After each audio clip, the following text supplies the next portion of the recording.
Kupang adalah salah satu perguruan tinggi swasta yang ada di Kota Kupang. Di studio ini sudah hadir bersama saya Bapak Ivensius RDN Wangge SE sebagai Kepala Bagian Akuntansi dan Penganggaran. Halo Bapak, selamat pagi. Selamat pagi, Adik. Apa kabarnya hari ini? Kabar baik. Terima kasih sudah bergabung bersama kami. Ya, sama-sama, Adik. Oke, sebelum lanjut ke topik yang lebih mendalam, mungkin sebelumnya Bapak perkenalkan diri secara singkat dulu, karena ada pepatah mengatakan bahwa tak kenal maka tak sayang. Ya. Baik, terima kasih. Nama saya Juvensius Rocky Doondori Wangge SE. Saya biasa dipanggil Rocky. Kalian bisa panggil saya Pak Rocky. Saya ditempatkan di Biro Keuangan. Sekarang jabatan saya sebagai saya sebagai Kepala Bagian Akuntansi dan Penganggaran. Seperti ini gitu ya, Adik ya. Baik, terima kasih untuk penjelasan singkatnya Pak. Kita langsung saja. Baik, di sini kan Bapak sebagai Kepala Bagian Akuntansi dan Penganggaran ini, pasti Bapak lebih tahu banyaklah tentang kinerja kerja di bidang tersebut. Nah, kira-kira bagaimana nih prospek kerja di bidang tersebut? Oke, baik Adik. Untuk di bagian tersebut, kami untuk anggaran dan akuntansi dan penganggaran yang jelas banyak bagian-bagian dari keuangan itu kami lengkap semua. Terus tiap tahunnya juga ada untuk RKA dari masing-masing unit itu kami buat semua, tapi kami libatkan dari setiap prodi. Terus untuk prospek yang jelas di sini kita semua bersatu pintu aja. Kita semua satu pintu. Kita ambil untuk keuangan karena semuanya itu tuh semua dari yayasan. Lalu kita sortir ke para pengguna yang menggunakan dana tersebut. Seperti itu. Oke, baik. Terima kasih. Dari penjelasan Bapak itu mengenai prospek kerjanya itu sudah sangat bagus dan sudah kami pahami. Kira-kira di dalam akuntansi dan penganggaran itu kira-kira ada jenis pelayanan seperti apa saja yang diterapkan di dalamnya? Oke, baik. Dan ini lebih kepada keseluruhan di Biro Keuangan ya. Biro Keuangan itu ada pertama ada kepala Biro Keuangan, terus ada dua kepala bagian, itu saya sendiri kepala akuntansi dan penganggaran dan satu bendahara. Terus saya juga dalam hal ini juga melayani mahasiswa juga. Jadi kalau ada admin keuangan, ada kami bertiga di bagian ruangan tengah itu kami juga proses pelayanan mahasiswa. Jadi kami juga melayani mahasiswa. Jadi saya punya 2 staf. Fungsinya kami itu yang melayani mahasiswa tadi dengan merekap semua keuangan mahasiswa melalui lingkungan. Seperti begitu. Terus di bagian yang di dalam, bendahara, prosesnya setelah dia kasir, dia melayani pelayanan keuangan dari seluruh kegiatan keuangan yang ada di universitas melalui dia.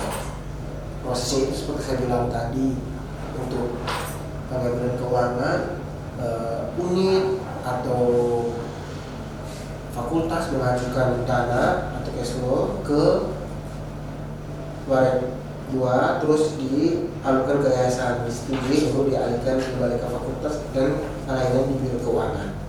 Seperti begitu ada. Terus untuk di bagian kami yang layanan mahasiswa, kami ada 3 orang. Jadi saya sendiri menangani 3 fakultas. Saya hukum, MIPA, sama ekonomi. Itu semua kami ambil datanya dari Kemenkoran, Bank BNI. Terus rekan saya yang satu, Ibu Avel, dia menangani 2 fakultas, yaitu Filsafat dan FKIP. Itu di keuangannya di Bank Bukopil. Terus kalau Ibu E-nya, dia menangani 2 juga, yaitu 2 fakultas itu Fisip sama Teknik di Bank Mandiri. Nah, kami bertiga itu lebih kepada keuangannya itu tersebut. Jadi tiap hari itu kami cross check, kami lihat data keuangannya di rekening koran. Sebesar ini, terus kami pila-pila, kami taruh di data manualnya mahasiswa tersebut. Istilahnya historis pembayarannya itu kami taruh di manualnya itu, kami taruh data Excel kami itu per jurusan, per tahun angkatan, terus per semesternya itu tuh kami taruh semua data keuangan itu yang kami buat itu supaya jelas, termasuk dengan SKS-nya juga di situ ada. Jadi setiap hari itu tuh ribuan transaksi yang kami input dari rekening koran, sambil kami juga cek di SIMAK. Karena angkatan yang dari sekitar 2016 sampai 2021 mereka masih menggunakan data di SIMAK. Jadi kami saling cek datanya di SIMAK. Terus kalau 2022 angkatan 2023 itu menggunakan Siaka. Nah, Siaka itu program baru, kami ceknya di situ. Saya lagi sementara berjalan, jadi kami sambil cek di aplikasinya, di sistemnya itu kami bisa mengetahui dia punya berapa SKS yang mereka ambil, terus jumlah berapa yang mereka ambil, itu kami bisa tahu semua dari situ. Jadi misalnya mahasiswa itu bayar, contohnya saya ambil contoh kayak SKS, mereka ambil 22 SKS 100, tapi di rekening orang itu mereka bayar hanya 1 juta. Jadi kami cek dulu di SIMAK itu berapa yang mereka ambil. Oh ya, anak ini contohnya kamu ambil 22, tapi kamu bayar hanya 1 juta. Oh, dia masih kurang 1 juta lagi. Itu kami langsung tahu memang di situ ada. Nanti kami kasih catatan data manualnya kami. Sambil kami memperhatikan dengan di SIMAK juga. Tapi untuk data keuangan, karena data keuangan itu penting ya, jadi kami lebih kepada manual karena lebih valid datanya. Memang di sistem itu memang lebih memudahkan kita, tapi karena ini masuk keuangan, kadang-kadang di sistem juga mungkin bisa error. Jadi pattern itu di keuangan seperti begitu ada. Makanya setiap kali mahasiswa kalau datang pelayanan, kami selalu memberikan informasi seperti itu. Jadi itu penjelasan mengenai jenis kerja sebagai kepala biro keuangan dan juga para staf yang ada di dalamnya. Oke, kurang lebih seperti itu ya. Dan bisa tambahkan lagi kalau untuk ibu kepala kami itu dia lebih kepada umum, lebih spesifiknya dia, keuangannya dia, laporan keuangannya dia nanti membuat untuk universitas nanti itu semuanya di dia. Jadi kami ini bekerja juga di bawah perintahnya dia. Saya tidak bisa kerja sendiri karena apa-apa juga saya mengambil keputusan harus ada sepengetahuan ibu kepala. Kayak mau tanda tangan surat, mau buat pelayanan dengan mahasiswa ada bermasalah atau apa, itu kami lebih harus komunikasinya dengan ibu kepala baru kami bisa bertindak. Begitupun juga dengan ibu bendahara. Ada kurang ini, ada ini. Kita semua harus komunikasi dulu dengan ibu kepala. Saling berkoordinasi supaya semuanya baik.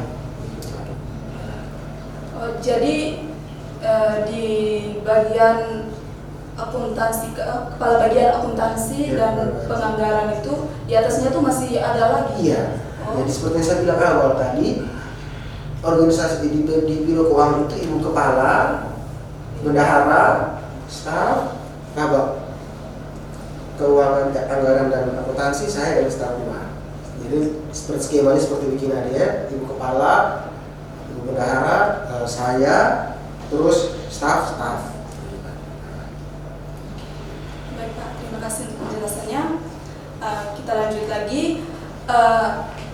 Di sini kan Bapak sudah bekerja kurang lebih 5 tahun ya, dari 2018 sekarang jadi kurang lebih 5 tahun nih.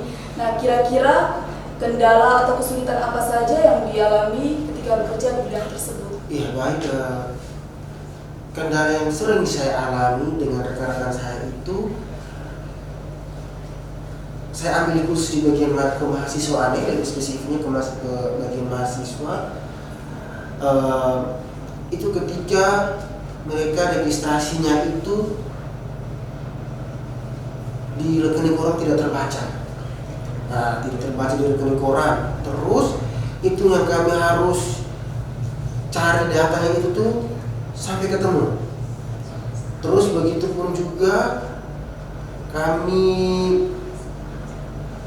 ada mahasiswa yang registrasi menggunakan M-Banking. Nah, itu di M-Banking itu kalau masuk dari rekening koran, dia hanya muncul nomor-nomor kayak nomor rekening atau nomor resi, tapi namanya tidak ada. Kesulitan kami itu baru-baru ini mahasiswa baru, kebanyakan transfer kirim, dan kami tidak tahu ini uangnya siapa. Jadi kami itu lepas kosong dulu. Itu yang sering saya alami dengan kawan-kawan di yang sering melayani mahasiswa. Terus mereka seperti kayak istilah bahasa kasarnya tipu begitu. Nanti di BAK-nya mereka lolos, di kami tidak lolos. Nah, itu kami harus cari tahu, karena kami itu kan bekerja memang harus sesuai dengan rekening koran. Nah, itu data keuangan mahasiswanya. Kalau kamu tidak regis, tidak bayar ya, di rekening koran di datanya menolak itu kan tidak isi ya, kami lepas kosong. Nah, yang sering saya alami kesulitan itu. Yang lainnya lebih kepada ibu bendahara juga ada juga. Nah, ya seperti itu. Tapi ini kan saya ambil yang di bagian kemahasiswaan yang sering saya alami itu ada. Ada lagi juga yang mereka regisnya salah. Nah, regis salah. Regisnya salah itu salah di bagian mana ya? Di begini macam kayak identitas atau para kami alami itu identitas itu kayak begini ADM, mereka sudah banyak, mereka bayar lagi. Penampilan habis itu mereka ambil kembali. Kalau mereka ada, memang di rekening itu ada koreksi di rekening koran kan tahu, tapi kalau mereka lapor kami lebih tahu lagi lebih jelas. Tapi ini kadang-kadang ada yang mereka tidak lapor, jadi kami juga tidak tahu, kami lepas kosong. Tapi di rekening koran itu memang ada. Tapi kebanyakan saya alami itu tuh yang rekening hanya muncul jumlah uang kalau pakai transfer. Itu yang sering kami kesulitan alami di situ, jadi kami tidak tahu ini uangnya siapa. Karena kami harus pilih-pilih keuangan kalian per SPP, BOP,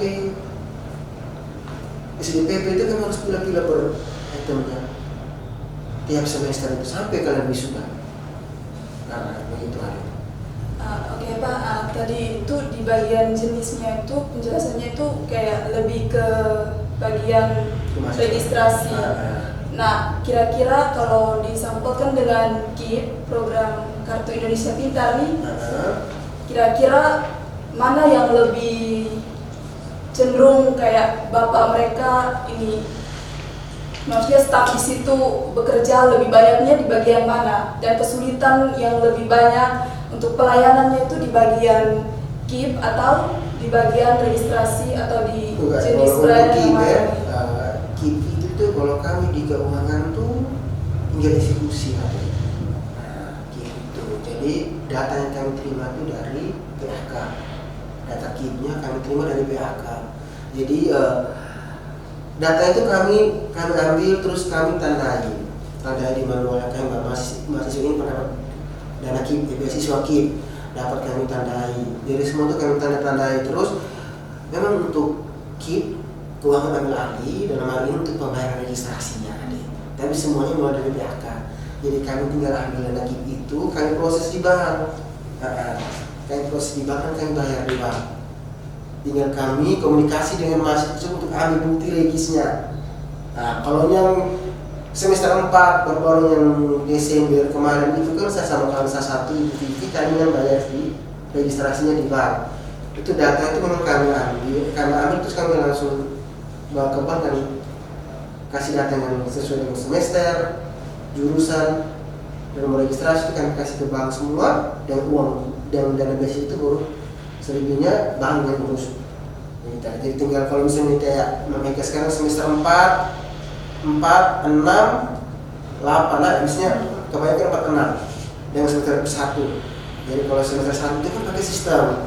Jadi kami harus baru diisi apa sistem baru, terus mereka terima di email mereka untuk semester 1 punya, itu lebih gampang lagi. Jadi tinggal nanti sudah masuk mereka bayar, tinggal mereka dananya kurang sekian berapa, kitnya kan kami sudah bayar, tinggal mereka tambah. Terus kalau misalnya untuk yang semester atas ya 4, 6 sekian itu kami bayar di bank, ambil bukti regisnya, tinggal mereka tambah lagi. Begitu. Jadi sistemnya sudah berubah ya Pak, dari yang tahun kemarin dengan yang tahun sekarang sudah berubah.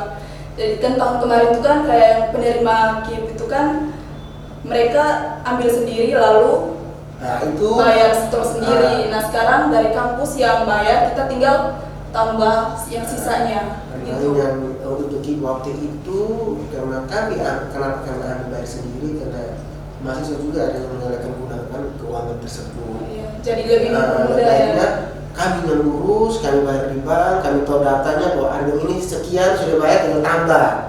Misalnya saya ambil contoh di 2000 angkatan 2019, saya misalnya mereka registrasi 3.600.000. Tapi sekarang kan mereka sudah masuk semester 8 ya, kalau sudah mengurangi SDPP. SDPP sudah kurang. Jadi misalnya mereka dapat 24 ya, dan kita ada 24 dan 4 juta. Misalnya mereka sudah bayar 4 juta dari kami sudah bayar 4 juta. Mereka kurang lagi bayar itu berapa? Kurang 200.000. Mereka tambah lagi. Nah seperti itu. Tapi nanti mereka ambil, karena kami sudah bayar langsung di bank, kami ambil. Mereka nanti ambil bukti slip regisnya di kami. Tidak ada bayar kami sekian. Gitu. Tapi kalau yang semester baru, nanti itu ada perubahan yang muncul di email mereka. Kami itu nanti pakai sistem yang baru untuk siaran. Iya. Oke, apakah ada pengaruh atau dampak begitu dari prospek kerja di bagian akuntansi dan penganggaran terhadap pembangunan sekarang? Oh jelas ada itu, karena pendapatan terbesar dari kita juga yang memang jelas dari pendapatan keuangan mahasiswa. Jadi keuangan mahasiswa yang karena memang dampaknya memang jelas sekali. Pembangunannya seperti ini yang kita rasakan sekarang ini. Karena memang butuh dampaknya dari keuangan mahasiswa juga. Itu karena memang pendapatan terbesar juga dari mahasiswa, dari keuangan mahasiswa administrasi. Seperti itu. Oke, jadi untuk pembangunan sekarang ini uangnya dari bagian mahasiswaan? Bukan. Dan begini ada pendapatan terbesar dari uniknya memang jelas dari mahasiswa, dari keuangan mahasiswa. Jadi itu ada pos-posnya, pembagian sekian, pembangunan sekian. Jadi ya yang kita alami seperti ini sudah ada. Memang ada pemasukan dari lain, tapi paling utama dari pendapatan mahasiswa. Terbangun terjadi pembangunan seperti ini, terus kita semakin canggih. Ya dari itu semua. Oke, Bapak, terima kasih sudah menjelaskan dari prospek kerjanya, jenis-jenis pelayanan seperti apa, terus pengaruh prospek kerja di bidang tersebut terhadap pembangunan sekarang, dan juga tadi penjelasan sedikit tentang KIP. Oke, jadi terima kasih menonton podcast kita hari ini, dan terima kasih juga untuk Pak Ruki yang sudah menyempatkan waktu untuk hadir bersama kita hari ini. Jangan lupa untuk nonton dan subscribe YouTube Ilmu Komunikasi Unwira. Saya Dora Tenebesi selaku presenter hari ini bersama rekan kerja yang ada, pamit mundur. Sampai jumpa, terima kasih.